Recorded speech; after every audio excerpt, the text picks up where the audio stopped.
La Iglesia Cristiana Misión Maranata estará compartiendo un mensaje que transformará tu vida.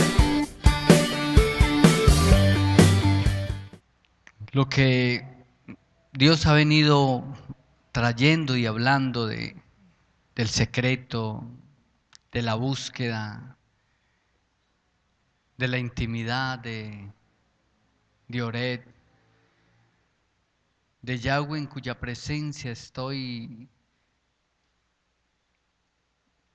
Y Dios quiere que Él pueda ser exaltado, honrado, que nos podamos cada día enamorar más de Él.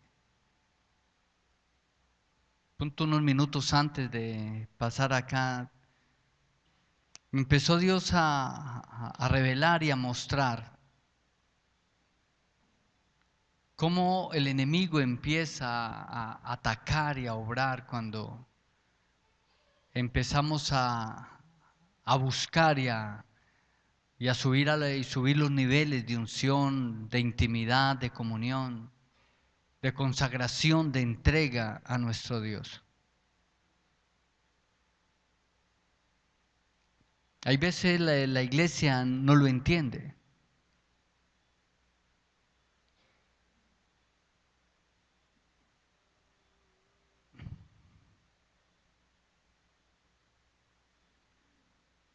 Y me ponía yo a mirar los diferentes hombres de Dios. Cuando ellos más se llenaron, cuando ellos más buscaron, cuando más cerca estuvieron de Dios, cuando más se llenaron de Dios. Es cuando las cosas se le colocaron a ellos más difíciles, más complicadas.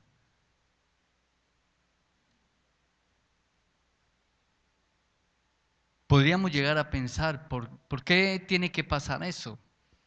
Si yo estoy buscando, estoy consagrado, estoy amando a Dios, me estoy dejando permear de Él, estoy haciendo lo que Él quiere, lo que Él desea.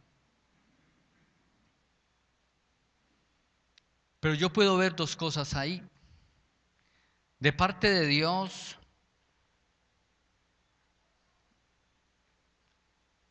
Él anhela y desea que seamos esa clase de buscadores, de esos hambrientos y sedientos de su presencia, de su gloria. Para Dios darnos más, para Dios bendecirnos, para Dios usarnos, para Dios transformarnos y cambiarnos. Pero que no más fuera eso, sino decir, bueno, yo quiero amar a Dios, me quiero consagrar, me quiero llenar de Él, quiero vivir para Él, quiero caminar con Él. Quiero hacer lo que Él quiere, lo que Él desea, los milagros, los prodigios, ser un ministerio a las naciones. Quiero ser un hombre de impacto, tener una familia, una iglesia representativa. Creo que todo eso es fascinante. Y creo que todo eso está dentro del corazón de Dios y que Dios anhela y desea que cada uno de los hijos lo puedan desarrollar y hacer. Pero ahí es donde está la otra parte.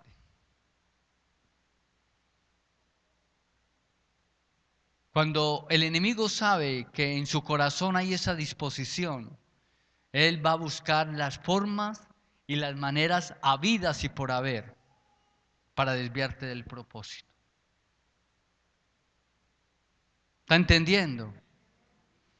Entonces muchas veces usted empieza a orar, empieza a ayunar, me voy a ir al discipulado, voy a procurar a no faltar a los servicios, me voy a comprar unos libritos, voy a comprar un diccionario bíblico, me voy a comprar unas versiones bien bonitas de la Biblia, varias, la Reina Valera, la Dios habla hoy, la hebrea, voy a buscar más, voy a interiorizar más de Dios. Y empieza usted a ver como que las cosas se van poniendo como grises, como oscuras, como que usted empieza a caminar en medio de la neblina y se va como dificultando las cosas. Y a veces podríamos llegar a pensar, pero ¿por qué las cosas se ponen así? Y yo he aprendido en el tiempo que llevo de servirle a Dios de que cuando tú más te, te llenas de Dios, más daño le haces al enemigo. Y al mismo tiempo, al hacerle daño al enemigo, él no se va a quedar quieto. Él va a actuar. Él va a enviar. Él va a querer tumbarte, Él va a querer dañar, Él va a querer afectar. Por eso cuando el apóstol Pablo escribe la carta a los Efesios, una carta pastoral donde nos da las diferentes bases de la salvación, de los dones, de los ministerios, del poder de la iglesia, de cómo la iglesia puede afectar. En el último capítulo del libro de los Efesios, él habla de la guerra espiritual. Y llega al tema de que dice, fortaleceos en el Señor y en el poder de su fuerza. Porque no tenemos lucha contra carne y sangre, sino contra principados, potestades, gobernadores, huestes espirituales de maldad en las regiones celestes. Dice, y vestidos con toda la armadura de Dios para que lo pueda resistir. Dios va a trabajar con nosotros, Él pelea con nosotros. Cuando tú lo ves en todos los pasajes del Antiguo Testamento, Dios siempre pelea con su pueblo. Dios escogió 300 de Gedeón y con eso le dio la victoria contra los madianitas. Solamente Dios utilizó a 3 hombres, a Moisés, a Aarón y a Hur en una montaña con las manos levantadas, adorando y exaltando a Dios, y el pueblo de Dios venciendo a Amalek en una guerra a muerte. Dios siempre va a pelear con nosotros.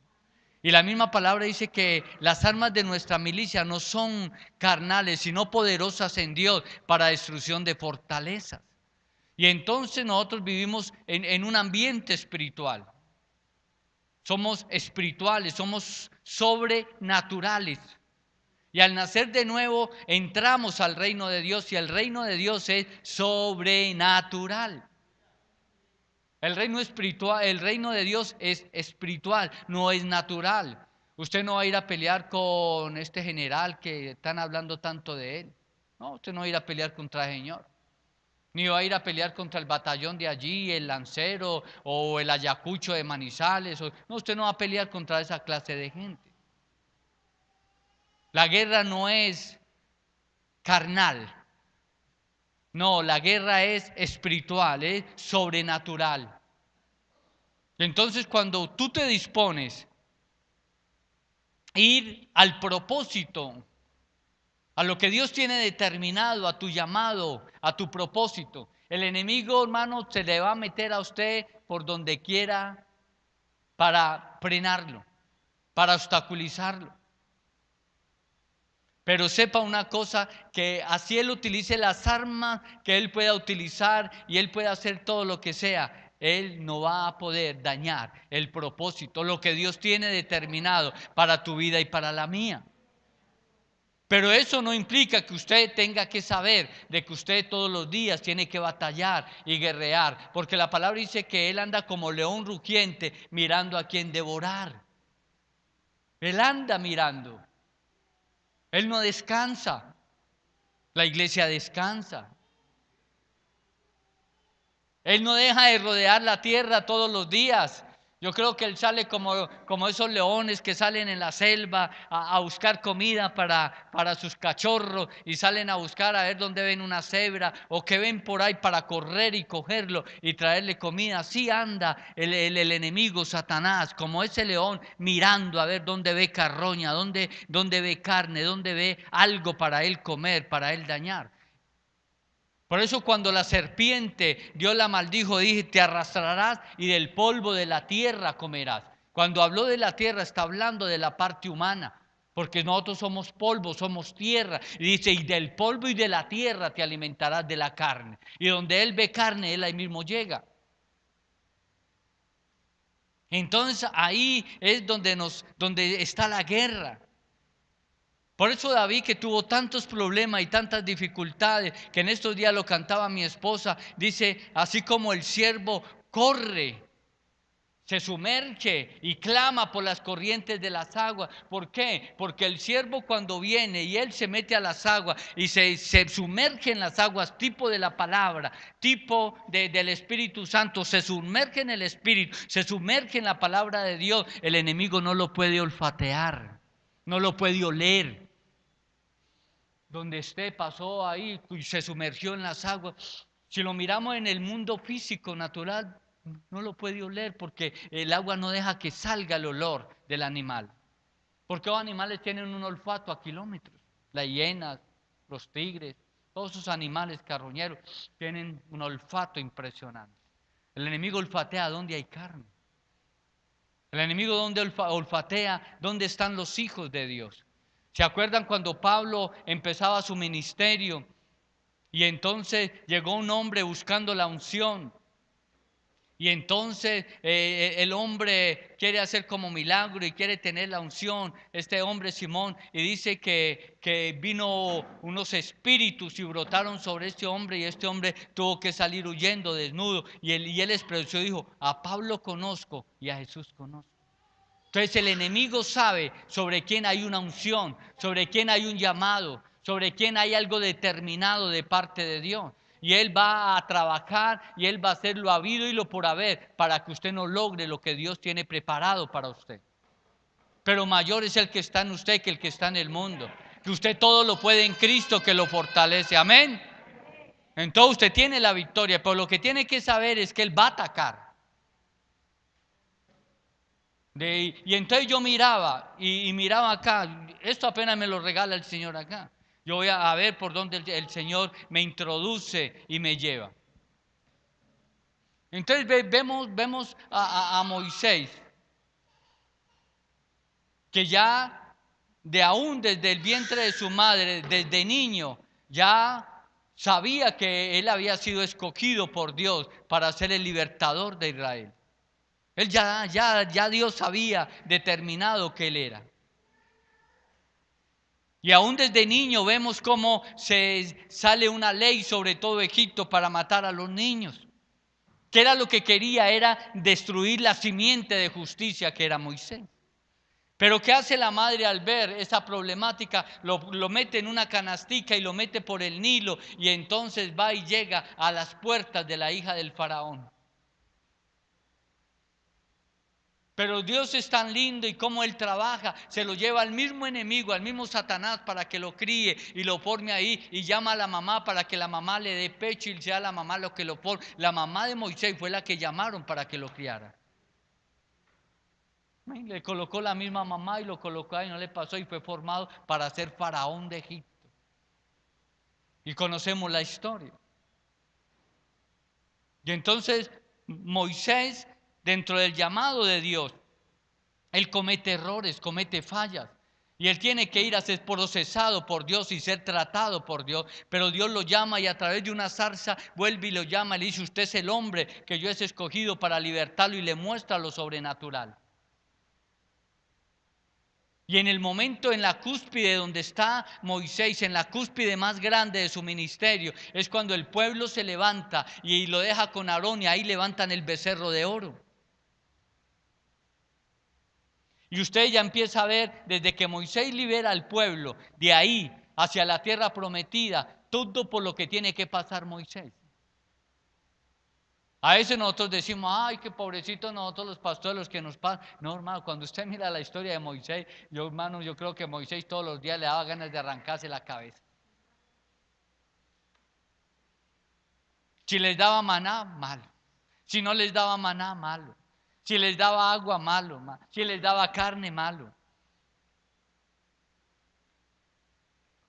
Todo lo criticaban, lo juzgaban, una cosa a la otra. Y aún llevaron a Moisés a hacer cosas incorrectas. Dios le dijo, cuando tú vayas y estés ante el pueblo, le hablarás a la roca. La roca era tipo de Cristo y esa roca iba a brotar agua. La peña de Oré, que lo cantamos, que es un himno muy lindo. Esa era la peña de Oré, de la cual iba a brotar agua para alimentar y saciar a Israel. Y él fue, y era tanta la presión que tenía del pueblo, que fue y le metió 2 garrotazos a la piedra. Y entonces Dios le dijo, yo no le dije que la golpeara, que le hablaras. Entonces, cuando usted se mueve a unos niveles de unción, el enemigo va a utilizar muchas cosas en tu familia, en tu entorno, en tu trabajo, en tu ciudad. Cantidad de cosas van a empezar a pasar en tu vida, van a llegar personas, cosas que van a afectar y a dañar lo que Dios quería hacer con tu vida. Moisés no pudo entrar a la tierra prometida. Él no lo pudo lograr. Era lo que más anhela y le lloró a Dios. Señor, yo mi vida la trabajé y me consagré, hice lo que sea, porque lo que yo anhelaba y deseaba era entrar a esa tierra, pisarla, conquistarla, entregársela a tu pueblo. Y Dios le dijo, no me llores, no me pidas eso que usted no va a entrar. Y no llore más, se quede las lágrimas y ya. Lo va a hacer Josué. Entonces, bajo las presiones que pueden vivir los hombres de Dios, que se mueven bajo una unción especial, poderosa, es fuerte. Y cuando vemos, cuando él le pide a Dios la presencia, la gloria, dice, no, ahora no me conformo con la presencia, sino que quiero ver la gloria. Eso está en Éxodo 32. Perdón, ahí en el 33. Y cuando Moisés le está pidiendo esa gloria mayor a Dios, el pueblo de Dios está levantando el becerro. Capítulo 32, levantando el becerro. Y capítulo 33, Moisés pidiéndole a Dios una gloria mayor. Siempre que vamos a querer lugar, cosa, el enemigo siempre va a colocar tropiezos. Entonces, ¿qué le estoy diciendo esto? Es para que tú entiendas, si usted ve que las cosas se están poniendo muy complicadas y muy difíciles a tu alrededor, tu economía, tu familia, tus hijos, tu esposo, cantidad de cosas, familiares, hermanos, negocios, cantidad de cosas, y todo empieza como a ponerse nublado, como a llenarse de neblina, hermano, gózate, hermano, porque usted está haciendo cosas que están agradando a Dios. Siempre que el enemigo se mueve, siempre que el enemigo actúa de esa manera, es porque se da cuenta que usted está haciendo las cosas que le agradan a Dios.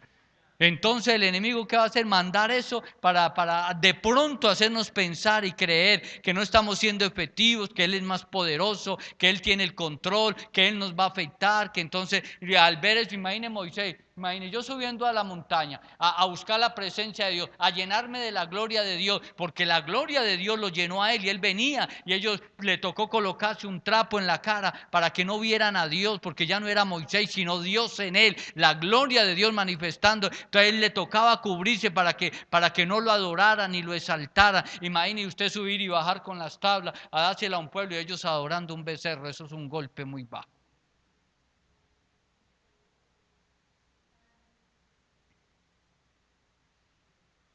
Y entonces usted se va a encontrar con cantidad de cosas. Y usted dice, wow. Y entonces muchos llegarán a pensar, ¿para qué oro? ¿Para qué me consagro? ¿Para qué me meto? ¿Para qué mire, esto se pone peor? Cuando más busco, más dificultades, se cierran las puertas, hay cosas que yo quiero ver, hay cosas y no las ve. Y entonces usted se puede frustrar, usted puede ver que no está siendo efectivo, pero mentira, ahí es donde verdaderamente usted está haciendo. Cuando todo se pone así, cuando todo se pone difícil, cuando todo se empieza a complicar, es donde usted más poderoso se está volviendo para el enemigo. Por eso él ataca. Si el enemigo no ataca, hermano, es porque usted no le está haciendo nada. Dígale, hermano, si el enemigo no te está atacando, es porque usted no le está haciendo nada. Un hombre escribía y decía que muchas veces el enemigo le facilitábamos el trabajo. Y a él no le tocaba trabajar mucho porque decía que en las iglesias había murmuración, había chisme, había crítica, había deshonra, no había perdón, había orgullo, había arrogancia, soberbia. Entonces el diablo no trabajaba mucho porque la iglesia lo facilitaba todo. Entonces cuando la iglesia se consagra y hay amor, hay perdón, hay sanidad, hay restauración. Hay restauración, hay sanidad. Cuando la iglesia ama, cuando la iglesia es compasiva, misericordiosa, el enemigo se levanta. Se levanta.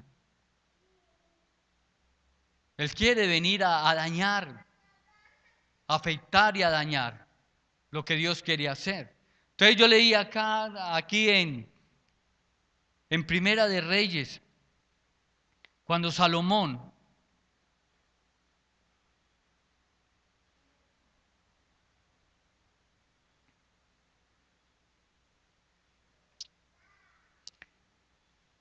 ya había él hecho el templo, la gloria de Dios ya había descendido. que les hablaba yo el sábado pasado, cómo Dios le dijo a David, usted no me va a hacer casa porque has derramado mucha sangre.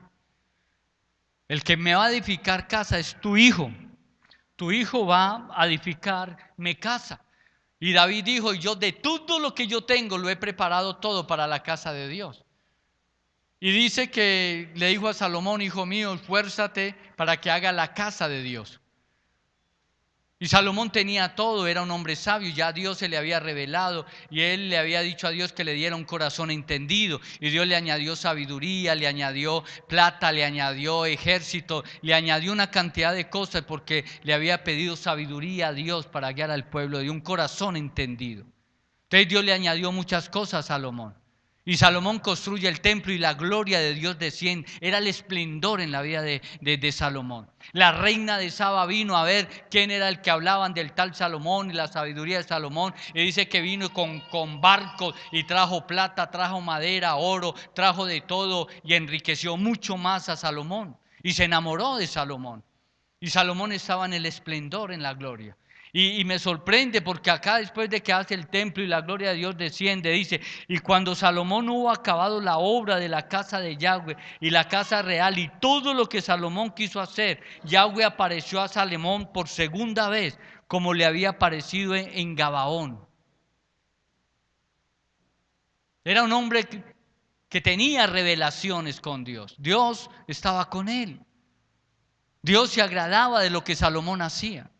Y para que a mí me diga que ya Yahweh se le había aparecido por segunda vez a Salomón, era un hombre de intimidad, era un hombre de comunión, era un hombre que tenía un corazón que agradaba a Dios y Dios se le revelaba a Salomón y estaba en el esplendor de su ministerio, de su llamado. Pero llega y dice en el 10, la reina de Saba visita a Salomón con gran riqueza a Salomón. Y en el capítulo 11, en el esplendor de Salomón, el descalabro. En toda la plenitud del ministerio. Por eso hay un versículo que dice el apóstol Pablo, mire que el que esté fuerte, mire que no caiga. Los momentos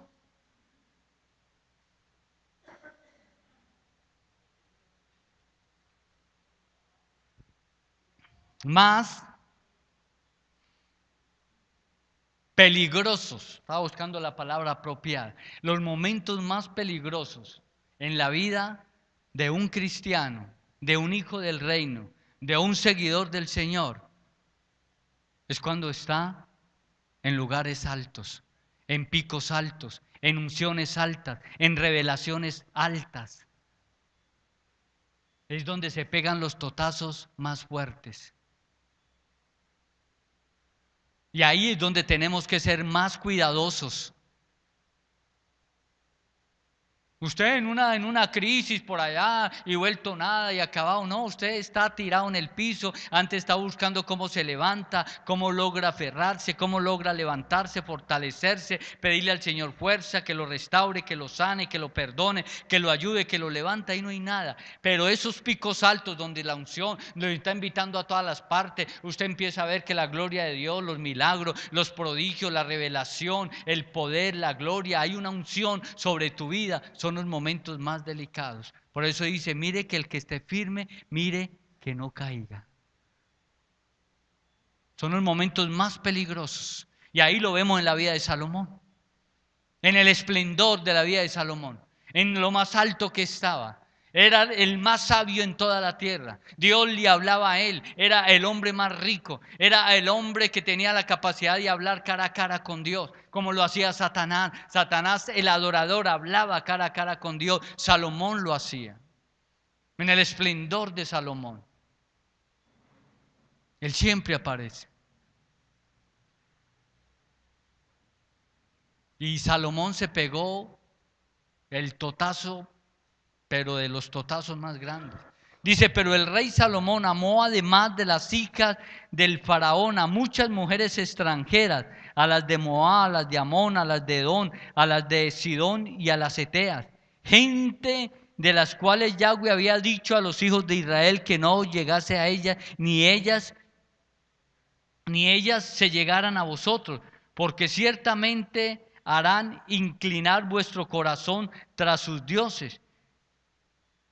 Y a estas pues se juntó Salomón con amor. Y tuvo 700 mujeres, reinas, y 300 concubinas, y sus mujeres desviaron su corazón.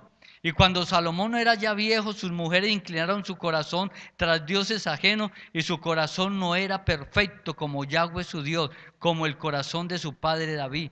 Porque Salomón siguió a Astoret, diosa de los sidonios, a Milcón, ídolo abominable de los amonitas. E hizo Salomón lo malo ante los ojos de Yahweh, y no siguió cumplidamente a Yahweh como David su padre. Y entonces edificó Salomón un lugar alto a Quemos, ídolo abominable de Moab, en el monte que está al frente de Jerusalén, y a Moló, ídolo abominable de los hijos de Amón. Una locura lo que hizo Salomón, en todo su esplendor.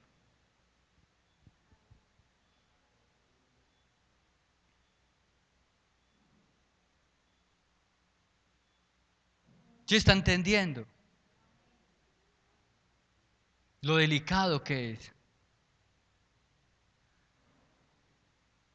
Hay que ahí ponerle un cuidado, hay que, como se dice, caminar como en la punta de los pies, como si usted estuviera caminando sobre carbones encendidos.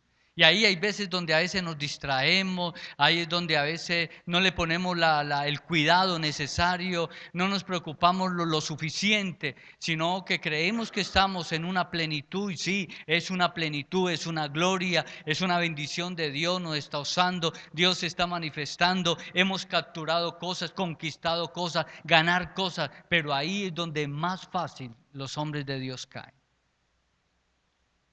Y le podría mencionar muchos, pero no es sabio mencionar a siervos, ministros de Dios, que en un momento del esplendor de su ministerio, músicos.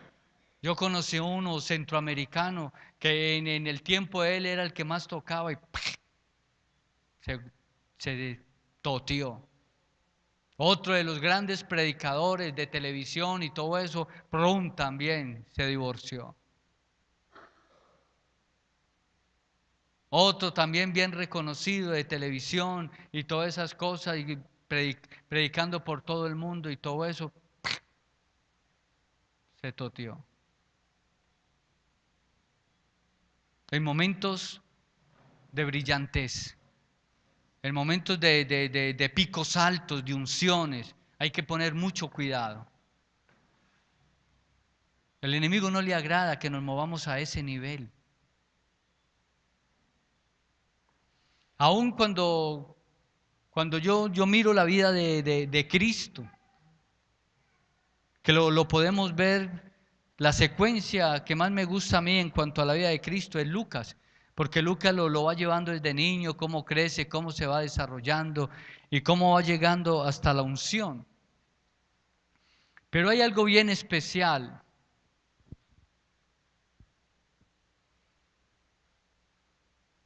De cómo en la vida del Señor, colocándolo como un modelo de que él, el enemigo, él lo bombardeó y lo atacó de las formas sabidas y por haber, pero no pudo. Entonces Él es el que nos va a servir a nosotros para saber que si que lo tenemos a Él, tú y yo vamos a tener también la capacidad y el poder para también lograrlo y hacerlo. Entonces lo vamos a hacer, lo vamos a lograr. Entonces cuando vemos de que Dios viene y le habla a través del ángel a María, ahí mismo el enemigo ataca. El enemigo ahí mismo coloca en el corazón del rey mandar a matar a todos los niños en Israel. Todo niño que naciera. ¿Para qué? Para, como lo mismo de Moisés, matar la simiente de justicia. Y José y María tienen que ir a Egipto y estar por un tiempo allá. Y después de que el rey muere, ellos vuelven otra vez a Jerusalén y él crece.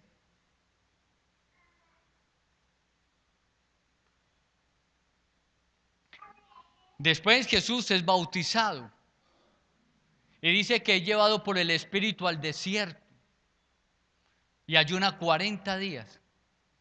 Y cuando él ayuna los 40 días aparece Satanás. Y ahí es donde usted lo puede ver en las Biblias, en los libros sinópticos, usted ve en Marcos, en Lucas y en Mateo, que son libros sinópticos, la tentación de Cristo. Y usted lo ve claramente ahí. Y él le dice que di que las piedras se conviertan en pan, que si se tira del pináculo del templo, que envía a los ángeles para que lo reciban, y que si se postra y lo adora, le entrega todas las riquezas del mundo. Entonces vemos ahí que él sabía que Jesús estaba preparando para uno de los ministerios más grandes sobre la tierra, o el más grande sobre la tierra. Él sabía la unción que había sobre Jesús, lo que había sobre él.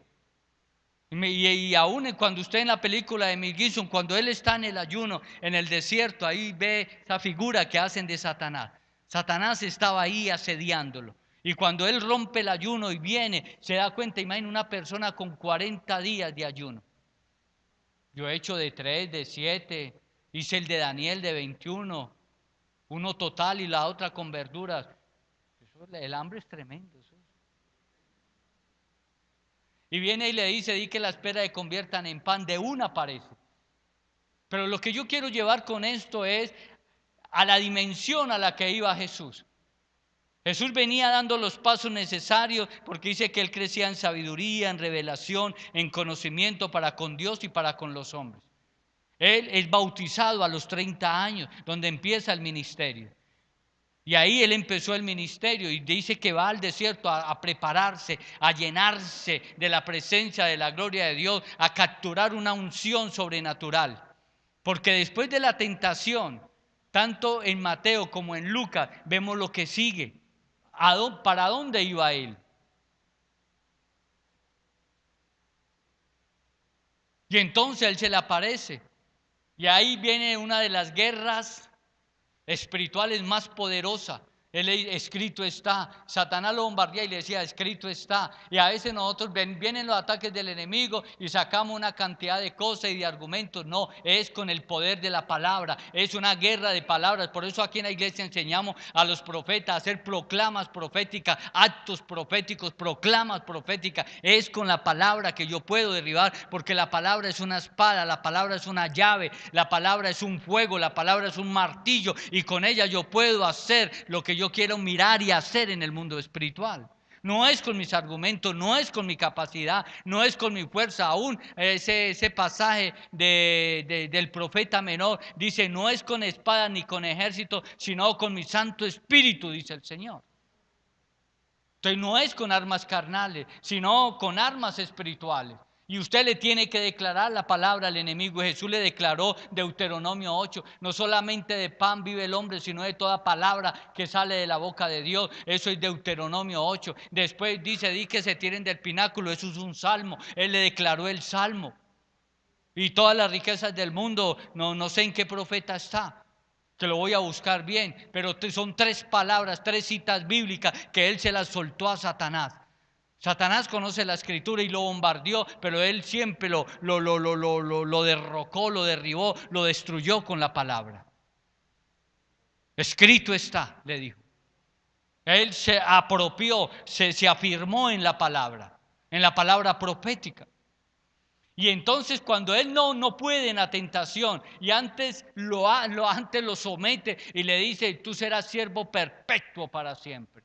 Como quien dice, le dijo, usted será mi servidor para siempre. Y eso es lo que él hace. Él cree que es muy efectivo y él viene a molestarnos y todo lo que él hace para molestarnos, Dios lo convierte en bendición. Pero muchos le dan mucho argumento, ay, es que el diablo, es que me tiene agarrada, es que no me coge, es que no me deja, es que por acá, es que mire, es que yo, si no salgo de acá, no salgo de la otra. No, él no es nada, él no puede hacer nada. No, allá no le iba a poner quejas a Dios allá en el cielo y le decía, allá está ese Job. Y mira, y Job doble rodilla, y Job adórelo, y póngale quejas a Dios. Y dice, es que no, lo que tiene es en vano. Le decía, bueno, quítele todo lo que yo le he dado. Y fue, le quitó las casas, le quitó los camellos, le quitó las burras, le mató los hijos, le quitó las casas, le destruyó todo. Y dice que Job se arrodilló y oró a Dios y le dijo, Dios dio y Dios quitó. ¿Sí? Qué palabras tan sabias. Yo qué me voy a poner a pegarme de lo que no es mío si todo es de Dios. Y Job la tenía muy clara. Dijo, Dios dio, Dios quitó. ¿Quién soy yo para decirle que no me lo quite o que me lo dé o que no me lo quite? Ah, pero es que Señor, es que no es en vano, porque es que usted le dio todo. Y bueno, ya le quité todo. Entonces, ¿ahora qué va a decir de él? Ay, no, pero es que usted lo tiene con un cerco y todo y no lo puedo tocar. Y le digo, le voy a quitar el cerco, pero su vida no la puede tocar. La vida me pertenece a mí. Y ahí fue cuando le trajo la enfermedad. Y a veces creemos que lo dejó, duró, como es un libro de 42 capítulos, creemos que Job duró 42 años con el sufrimiento. Los sufrimientos de Job y la problemática de Job fueron 10 meses. Y al final del libro, cuando él perdonó a sus amigos y oró, dice que Dios le devolvió 500 burros, 1000 burros, 700 camellos, 1400 camellos, oro, plata, alhajas, y le dio hijas e hijos hermosos y preciosos, que de ahí que salen mucho Pinina, mi esposa sabe los nombres de ella, de las hijas, ¿cómo es? Karen Keput, Cecia, y dice, hijas muy lindas, imagínese, le devolvió el doble, le dio el doble. Y Satanás creía que estaba haciendo mucho y que ya lo había acabado. Y antes al contrario fue y le puso quejas a Dios y Dios le devolvió el doble de lo que Satanás le había quitado. Denle un aplauso al Señor. Dios nos dará el doble. Siempre Dios nos da el doble. Dios nos devolverá 7 veces más de lo que Él nos ha quitado. Siempre tenemos que caminar con esa certeza y seguridad de lo que Dios ha hecho. Y eso no ha quedado escrito ahí para que sea una historia más. No, eso es verdad. Y hay muchos que pueden vivir las experiencias de Job, pero sepa que vienen tiempos de gloria, una unción doble, una unción mayor, la unción de Elías y Eliseo, la doble unción del Espíritu Santo será derramada de una manera gloriosa y sobrenatural. Y reclame lo que el diablo te ha quitado. 7 veces, hermanos, nos lo tendrá que devolver. Porque Dios está en el asunto. Y entonces cuando lo tienta y todas esas cosas, y Dios termina con él y le dice, porque será siervo perpetuo para siempre, se va para el templo. ¡Qué belleza! Y va y abre el libro de Isaías, capítulo 61. El Espíritu del Señor está sobre mí, porque me ha ungido para dar vista a los ciegos, para sanar a los quebrantados de corazón, para sanar a los enfermos, para libertar a los cautivos y para predicar el año agradable del Señor. Hoy se ha cumplido esta palabra sobre mí. Ahí recibió la unción, la llenura, la plenitud del Espíritu Santo para comenzar su ministerio. El libro de Juan no es sinóptico, porque no tiene los mismos pasajes de Lucas, ni de Marcos, ni de Mateo. Pero en Juan, después de esta tremenda unción, las bodas del Cordero. No, las bodas, perdón, de Canaán. Sí, era una boda. Pero gloria a Dios, eran no las del Cordero y no las de Canaán. Y ahí es donde hace el primer milagro. ¿Sí está entendiendo? Cómo el enemigo aparece y el momento de un yo a este lo tengo que hacer caer, tumbar, este va hacia allá, este está creciendo, este se está moviendo en unciones, cada día crece, sabiduría, inteligencia, gracia para con Dios, para con los hombres, a los 12 años con los maestros de la ley, a los 30 años bautizado, al desierto a llenarse y a fortalecerse del Señor, y después va a la sinagoga a llenarse del Espíritu Santo y comenzar un ministerio poderosísimo. Él tenía que dañar eso.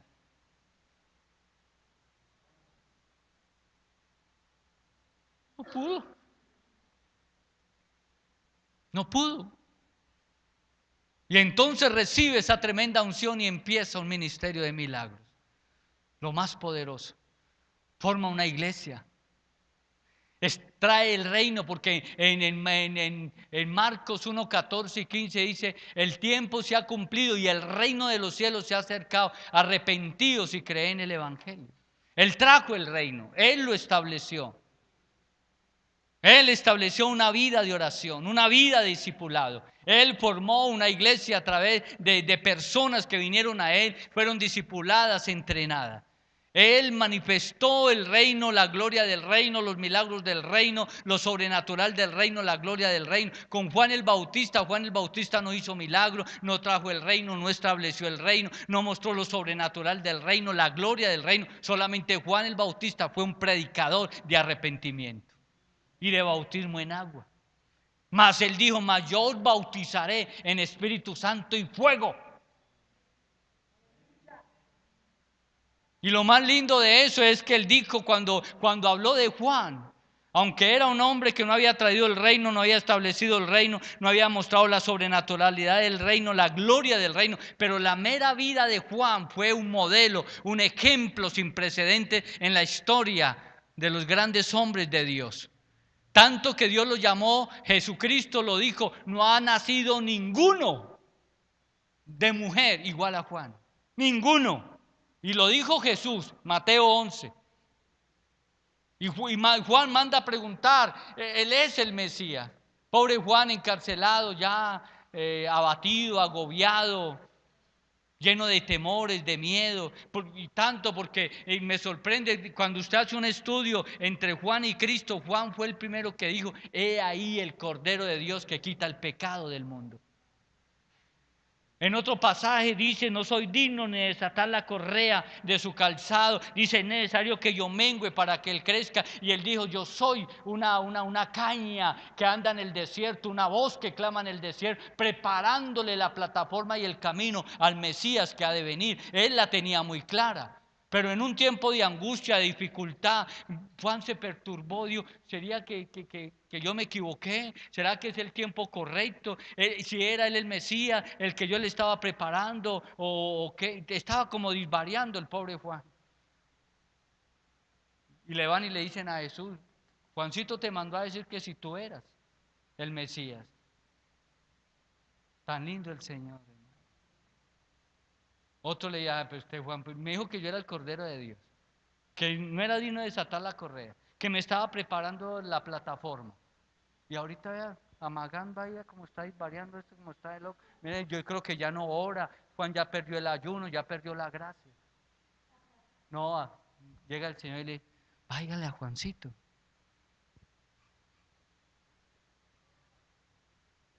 Santo. Que los ciegos ven, que los muertos resucitan. Díganle lo que está pasando, lo que está sucediendo. Lo que Juan dijo: córtenme la cabeza, acaben lo que sea, hagan lo que sea conmigo, ya. Él fue y le dijo: vaya, díganle a Juan eso. Vale, léelo literalmente porque me quedan cositas ahí. Lo que me regala el Señor aquí de Juancito, lo que Dios le mandó a decir a Juan. Pero recuerde que ninguno nacido de mujer ha sido más grande que Juan. Que ahí, que no se nos vaya eso. Ahorita les pregunto, que ahí es donde quiero seguir.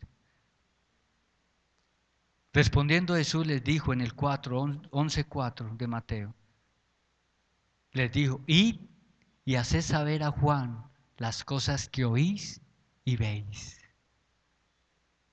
Los ciegos ven, los cojos andan, los leprosos son limpiados, los sordos oyen, los muertos son resucitados, y a los pobres han anunciado el evangelio. Bendito es el que halle, no, ahí nomás el 5. Dijo: vayan, dígale a Juan lo que están viendo. Ya Juan quedó tranquilo, dijo: es él, no perdí el tiempo. Pero vuelvo otra vez y lo que dice ahí, dice: ninguno nacido de mujer ha sido más grande que Juan. Y él lo exalta y lo elogia aquí, su vida, su testimonio y cómo lo honra. Y él habla maravillas de Juan ahí en ese pasaje. Un hombre también de los grandes, que no le importó que lo mataran, que le cortaran la cabeza. Porque él le dijo al rey de Israel, imagine, se enfrentó y le dijo: usted es un adúltero, la mujer con que usted vive no es su esposa. Él vivía con esa jezabeliana y esa jezabeliana fue la que le dio la orden de que le cortara la cabeza. Y dice en pasaje que casi por la predicación de Juan el Bautista se convierte Herodes al Señor. Por casi, esa es la palabra apropiada, sí. Casi se convierte a Cristo, pero tenía una bruja al lado.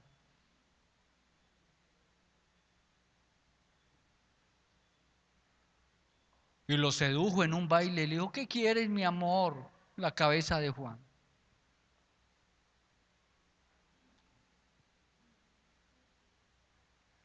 Pero lo más lindo de todo esto es que el Señor dice a nosotros: ninguno nacido de mujer ha sido más grande que Juan el Bautista, pero todos los que han nacido en el reino, los pequeñitos, son más grandes que Juan. ¿Y sabe a quién se está refiriendo él ahí? A usted y a mí. Él estaba diciendo que dice que ahí, y por eso muchos sacan del contexto el pasaje, dice que todos profetizaron relacionados, dice que hasta Juan, y eso no es lo que dice. El pasaje lo que dice: todos los profetas hablaron y dijeron todo lo relacionado de Juan. Porque Jesús profetizó, Pablo profetizó, Pedro profetizó. Entonces, ¿dónde vamos a echar a las profecías? Mateo 24, la profecía de Jesús. El rapto, primera de Tesalonicenses 4, del 13 al 18, lo profetizó Pablo. Jesús habló de Juan 14: en el reino de mi Padre muchas moradas hay, voy pues a preparar. Son palabras proféticas que no se han cumplido. Entonces muchos dicen que no, que todo se profetizó y los profetas profetizaron hasta Juan. No, profetizaron y hablaron acerca y lo relacionado a Juan, de que era un profeta muy poderoso. Pero el Señor dijo que ninguno nacido de mujer hasta el momento de Juan no era más grande que Juan. Pero los más pequeños en el reino de Dios, y vuelvo a ese pasaje, y así lo dice.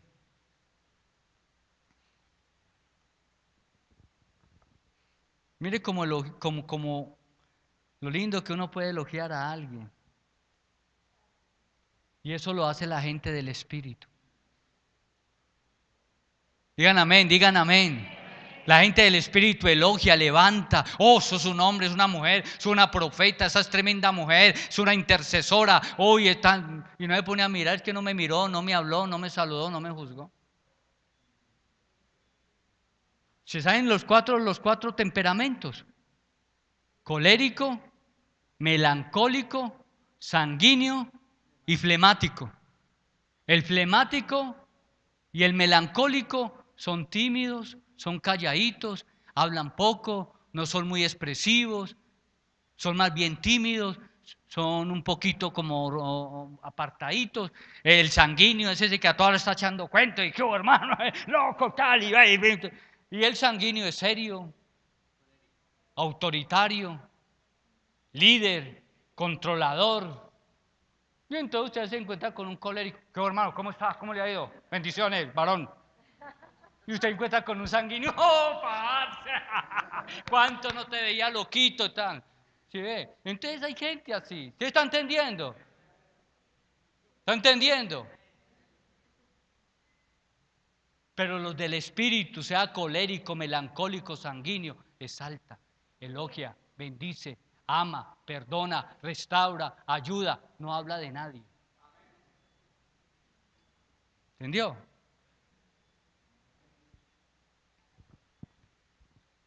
Y mire lo que el Señor dice de Juan. Mas ellos se iban y comenzó Jesús a decir de Juan a la gente. Vamos a ver si lo colocó por el piso y lo por debajo.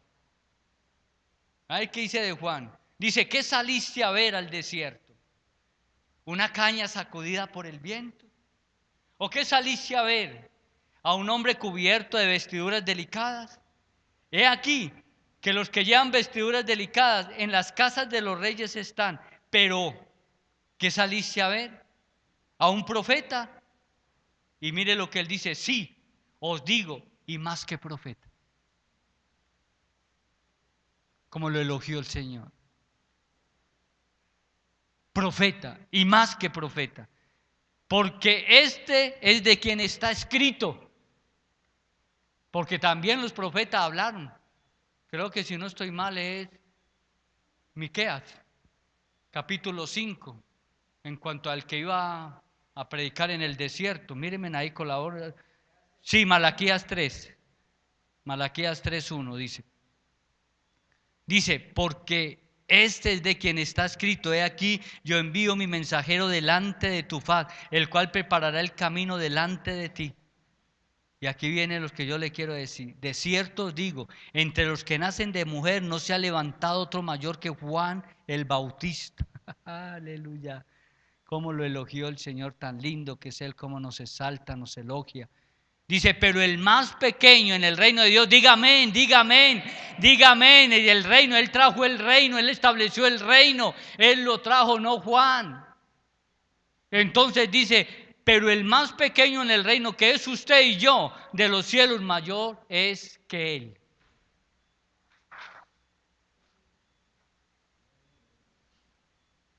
Y entonces, si usted es mayor, usted está al nivel de Cristo, es la unción de Cristo.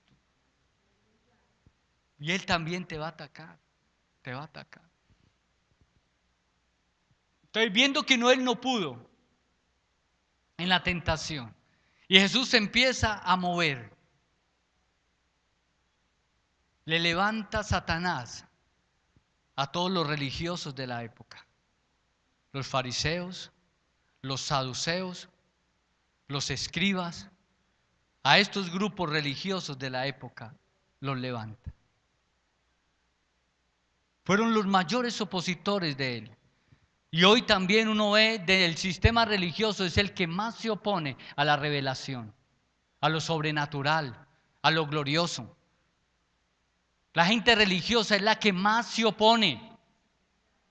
Una vez yo hablé con un grupo de ministros y atacaban que porque hablábamos de profetas, apóstoles, porque hablábamos del hebreo, porque hablábamos de las fiestas, y entonces empezaron, y yo llegué y les decía eso. Lo que yo hablo es bíblico. Jesucristo vino a hablar de lo bíblico. Y a ellos le decían que por qué se lavaba las manos, que por qué sus discípulos no ayunaban, que por qué hacía milagro en el día de reposo. Y los que más se opusieron al ministerio de Jesucristo fueron los religiosos. Y hoy también los que más se oponen a la revelación y a los 5 ministerios y a lo sobrenatural y a ahondar en las revelaciones hebreas son los religiosos de la época. Uy, había uno que eso parecía que estuviera sentado en un hormiguero y eso bregaba como a pararse y como a sacarse esa daga del pecho, pero no se la pudo sacar. Los que más se oponen al crecimiento espiritual son los religiosos. ¿Y por qué? ¿Y por qué? ¿Y por qué hacen esto? ¿Y por qué aquello? ¿Y por qué? Y ese sistema se levantó, pero Jesús iba a ir para adelante. Nada lo pudo detener, nada. Ni la cruz, ni la muerte, ni el sepulcro, ni Satanás, ni el pecado, ni el mundo, nada lo pudo detener a Él. Él iba de gloria en gloria, de victoria en victoria, de unción en unción, de gloria en gloria. Y entonces viendo que no pudo, los religiosos lo pudieron frenar. Y es fascinante, uno encuentra pasajes cuando está la mujer adúltera. Bueno, dio la papaya, ve. La está que cubriendo y protegiendo. Y están todos allá al frente y él ahí escribiendo en tierra. Y le preguntan, en la ley de Moisés, ¿qué dice en cuanto a las mujeres adúlteras? Que hay que apedrearlas.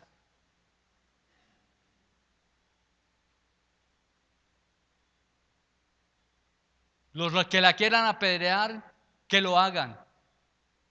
Pero el que esté libre de pecado. Le metió ahí ese medio y dice que todos soltaron las piedras y se fueron. Y el Señor, al verse solo con la mujer, Aún hasta eso se guardó porque dice que escribía en el piso, porque ella supuestamente la cogieron en el acto sexual. Estaba desnuda o de pronto llegó ahí con una poquita ropa ahí. Y a él hasta se guardó de eso, para que no diera, no es que mire cómo la mira, es que tal cosa y esto.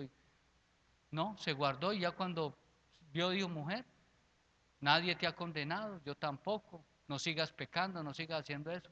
Ve y haz lo que tienes que hacer, lo bueno. Y así hay cantidad de pasajes donde se encuentra con ellos y lo tientan y le preguntan y él los desafía. Pero el diablo no se queda tranquilo. Y a veces levanta personas de las más cercas de tu lado, de las que más quiere, de las que más responsabilidad les da, de las que más le delega, y el diablo las ataca para dañar el ministerio. Judas.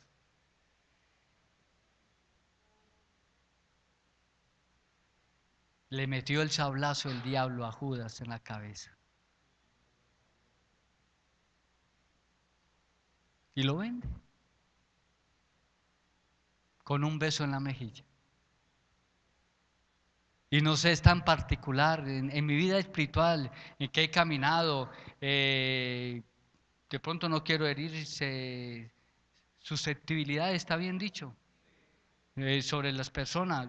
Sé que hay muchas personas que me abrazan y me dan besos genuinos, sinceros del corazón, pero lastimosamente la mayoría de los que me han dado beso en la mejilla y me han abrazado y me han dicho, usted es mi papá y nunca te voy a dejar, no están a mi lado.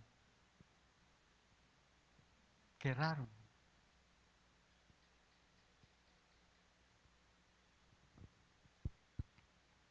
Y el Señor le dijo, con un beso ese entregas a tu maestro. Doloroso. Pero eso no se vio hoy. Lo entregaron, murió en la cruz, resucitó. Y en Corintios dice, tremendo, que si Satanás y los que hubieran matado a Jesús hubieran sabido lo que estaban haciendo, no hubieran matado nunca al Señor. Porque Dios todo lo usa para bien. Entonces, si te das cuenta, a través nomás de la vida de él, y podíamos mirar a otros hombres de Dios, eso me lo regaló el Señor ahí, a muchos hombres de Dios. La cantidad de dificultades que tuvo Pablo. Pablo menciona en 2 Corintios 12, en 12, dice naufragio, apedreado, dice que 40 azotes más uno, dice que tuvo en ayuno, en desvelo, en hambre, en cárceles, por todos lados, apedreado, en naufragios. Pero dice, pero lo único que se agolpa en mi corazón es que las iglesias estén bien.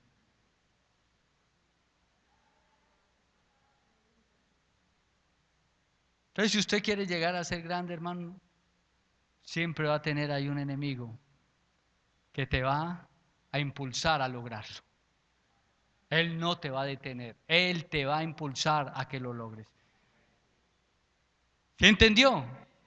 Entonces no se preocupe, hermano, no se preocupe, porque la palabra dice, ningún arma forjada contra ti prosperará, y mayor es el que está a ti que está en el mundo. Y cuando usted determina meterse, consagrarse, santificarse, se va a levantar, porque la palabra dice, aún hasta los peores enemigos serán los de su propia casa. Dice Jesús que no hizo muchos milagros ni prodigios en su propio pueblo y en su propia ciudad por la incredulidad de ellos. La gente no va a creer en usted, los de su familia no van a creer, la gente le va a decir que está loco, personas se van a ir de tu lado, aún muchas cosas van a suceder, hermano, pero nada de eso va a dañar y acabar y a destruir el llamado, el propósito y el plan que Dios tiene para tu vida. A mí me dejaron amigos, me dejaron personas de hablar. Hay gente alrededor de uno que lo miran a uno y le quieren como comérselo, y uno se da cuenta porque saben que uno es pastor y porque uno es cristiano y seguidor de Cristo, y mantienen una rabia por dentro. Pero ¿quién nos va a detener? Nada.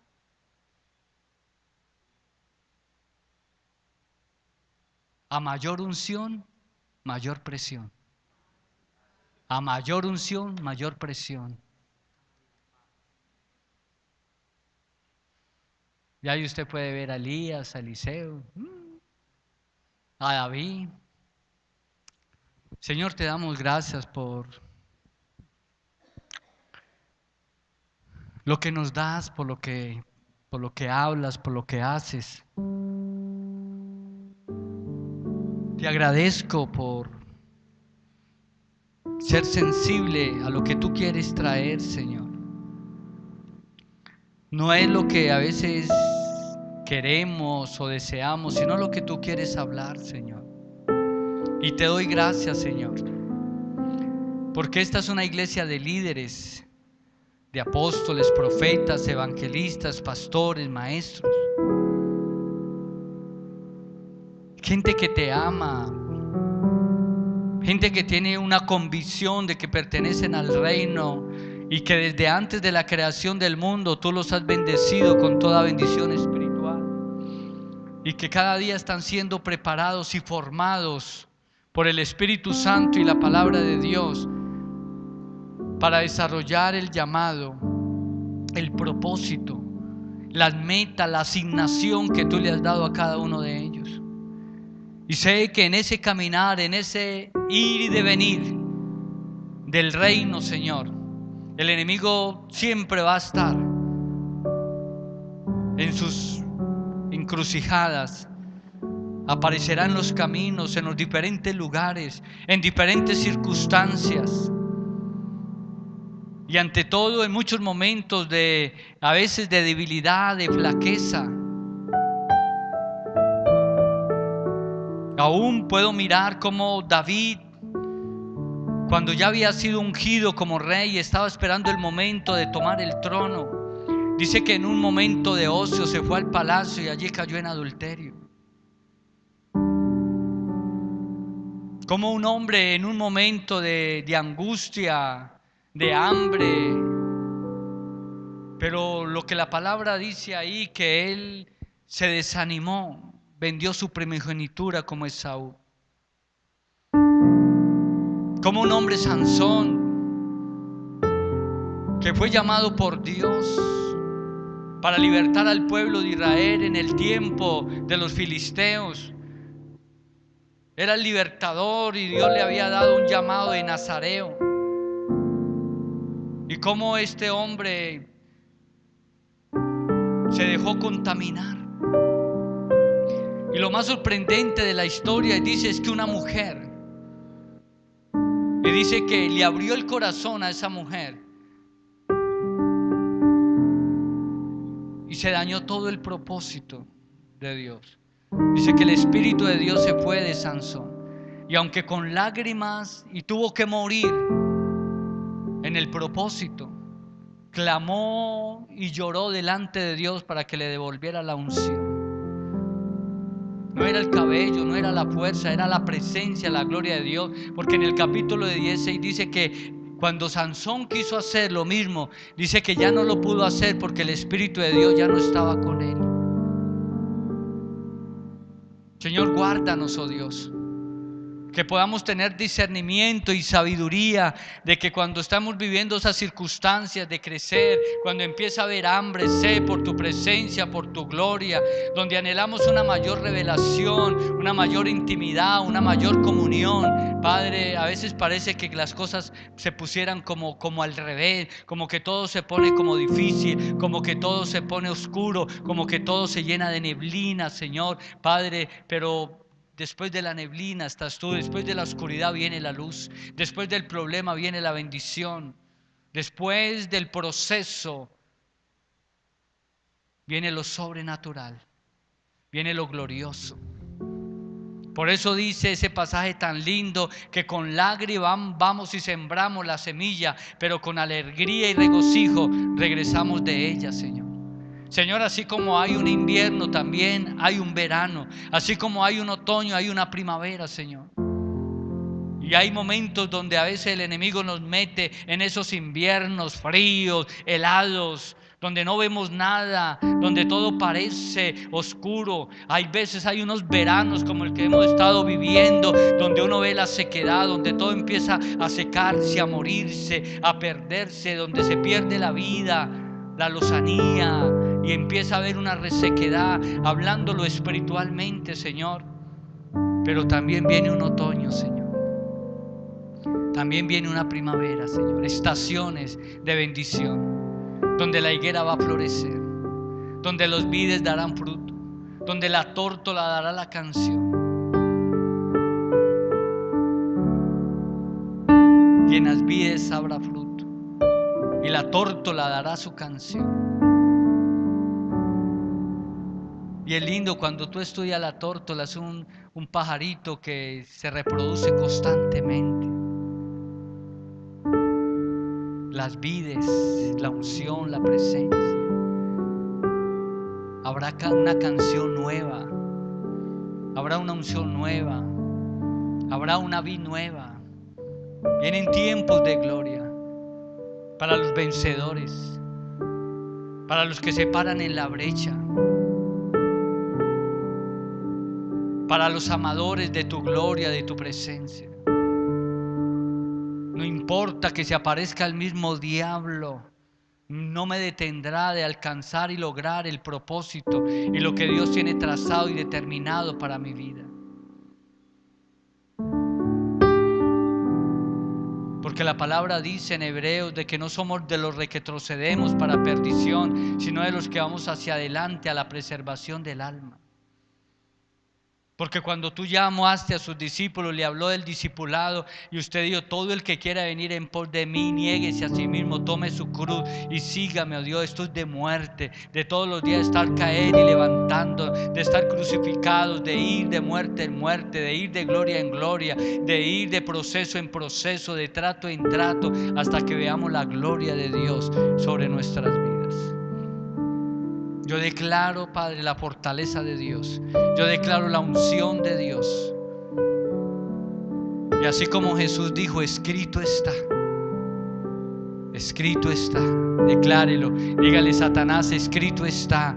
Ya hay un propósito. El Señor dijo, como le dijo a Jeremías: yo te santifiqué, yo te formé, te santifiqué y te di por profeta a las naciones. Ya esa palabra yo la declaro sobre tu vida. Ya Dios te formó, Dios te santificó y ya Dios te dio por profeta a las naciones. Ahí hay un proceso ya terminado. No es que va a terminar, no, es un proceso terminado. Habló de que era niño, habló de que era profeta y habló, Padre, de que ya era santificado. Ya el proceso está. Dice: te formé, te santifiqué y te di por profeta a las naciones. Eso ya me habla de un proceso total. Proceso total. La buena obra que Él comenzó, Él la está terminando. Y la va a terminar. Y tú y yo veremos la gloria de Dios.